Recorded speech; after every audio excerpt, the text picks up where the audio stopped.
Okay, yeah. So, today I'm coming to you all this equation medicine once again. Well, let's talk about it. The things that I talk about is very real. It happened in my life. Some people may get offended from it because it's the truth, and if the shoe fit, wear it. It's crazy how I did a skit on domestic violence, and I woke up today and got some terrible news about my friend being killed. Um, it definitely hurt me. That's 15 plus years of knowing somebody, and a life definitely taken way too early, and I don't really know how to feel about it and don't know how to take it because it's just one of them sad situations. She was a mother, and so I definitely feel for the kids. I definitely feel for the family, and I feel for those who loved her.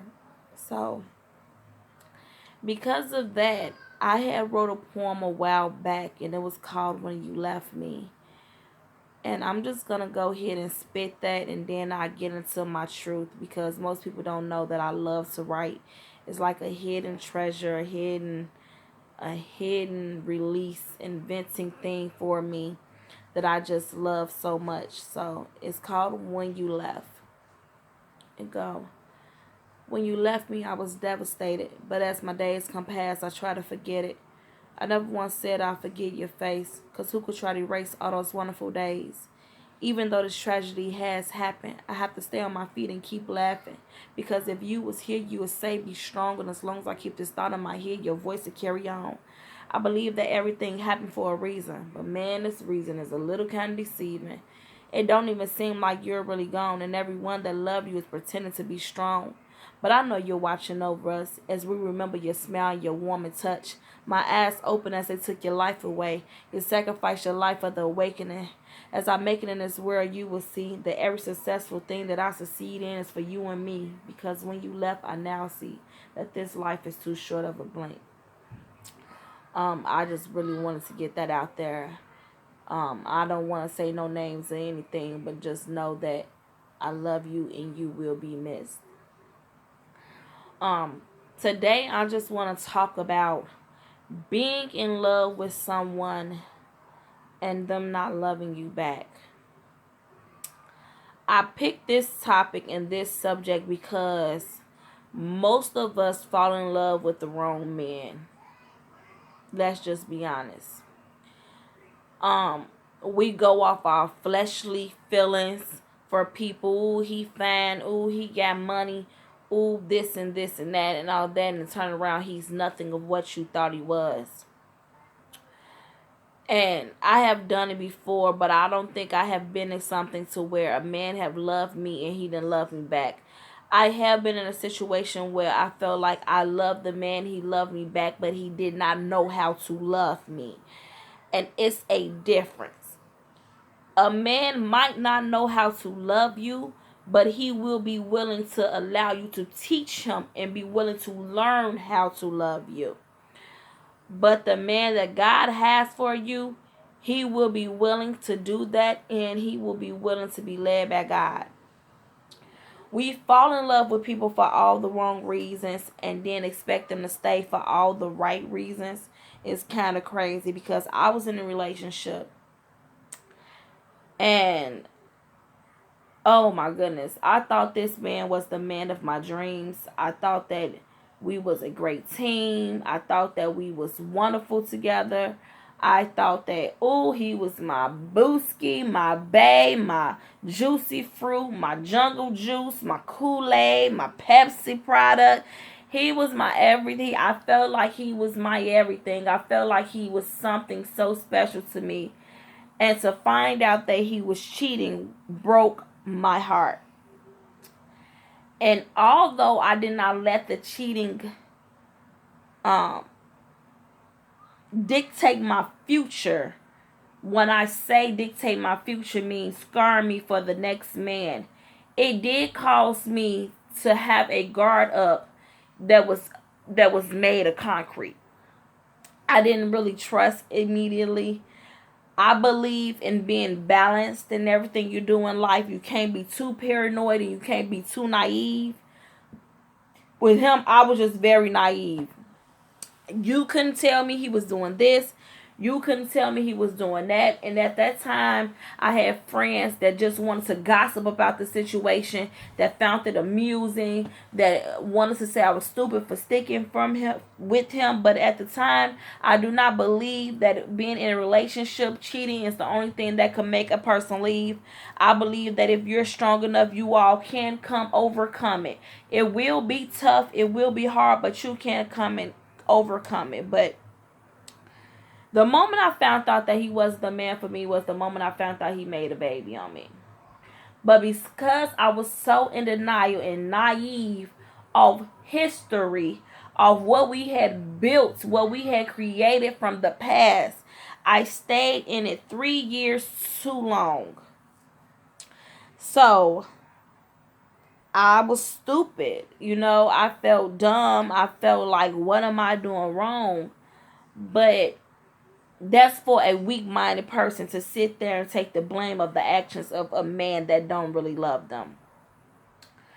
So at one point, you have to get strong. You have to get firm, and you have to know, like, no, I'm not doing nothing wrong. It's you. You have the problems. You have the issues. If I am doing something wrong, you should be grown enough to come and sit down and talk to me, and we could work this out and negotiate.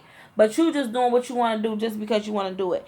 And you're doing what you want to do, and you're not even thinking about the domino effect of what it have on people. Like, we have our children entwined with one another. We have our families entwined with one another. We have our friends that's looking up to us.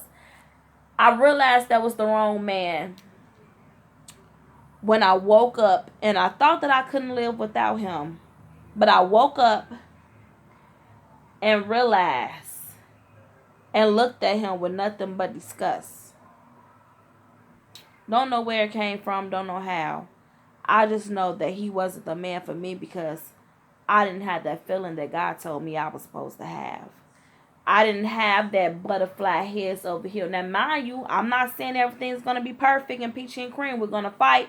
We're going to argue. We're going to do all of them things. But it's about the overcoming. It's about the negotiation. It's about that feeling. It's about that. It's about knowing what God has for you at the end of the day.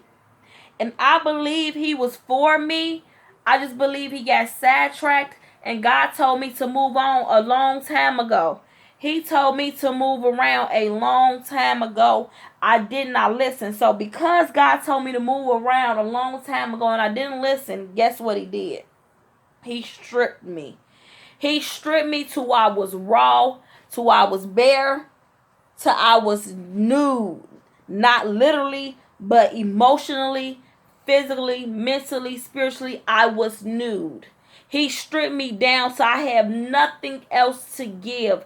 Till I really thought about killing this man. I really thought about really killing this man. And I'll never forget the first time I put my hands on him. And women, it's not okay to abuse no man.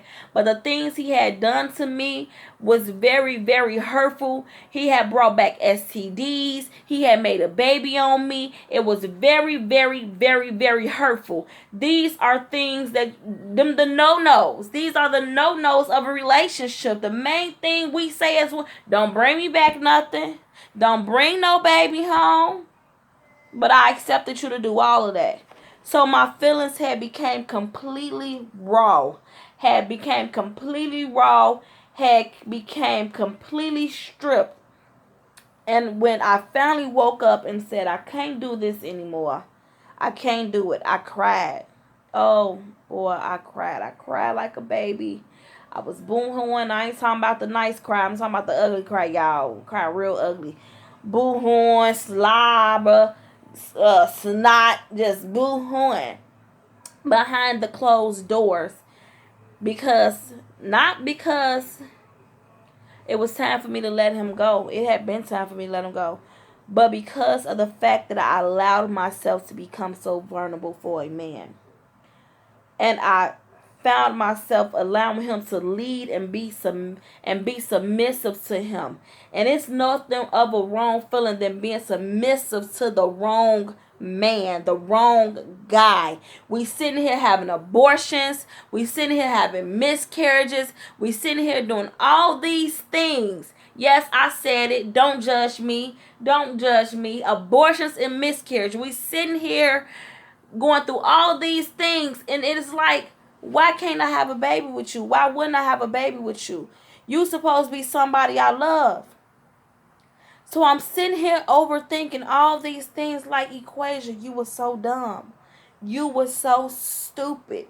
You were so foolish. Why you have a strength on you. You have a prayer life on you. You have an anointing on you. Why did you allow this man to do this to you? Why did you put your love into the wrong man like this? Why? Why did you?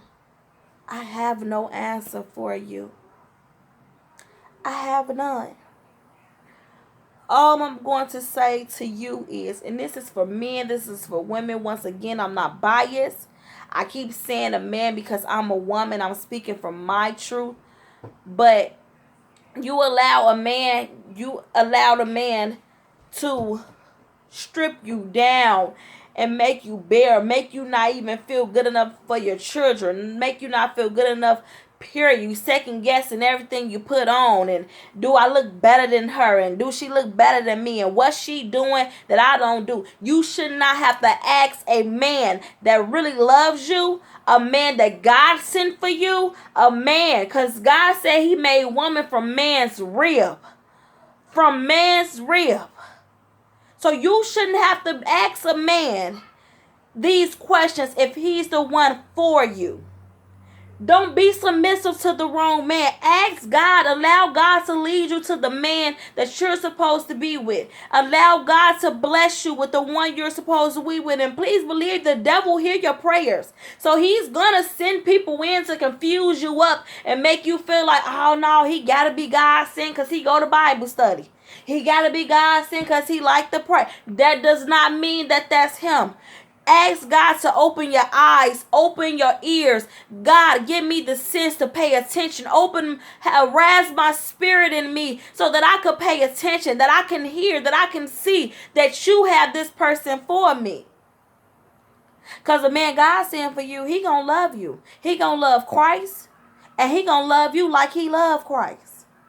And you have to be submissive to him. And the children have to follow. See, a lot of things we forget the order.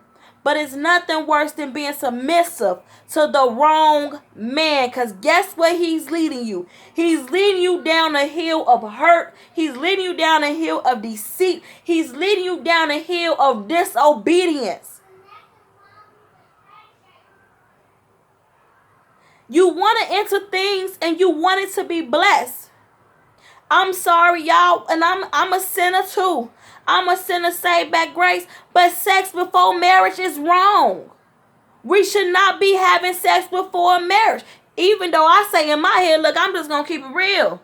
Jesus, I'm trying, hey, Lord, I'm trying out that D before we even make any commitment. Because if I get that D and that D ain't right and we marry, oh, we got a problem.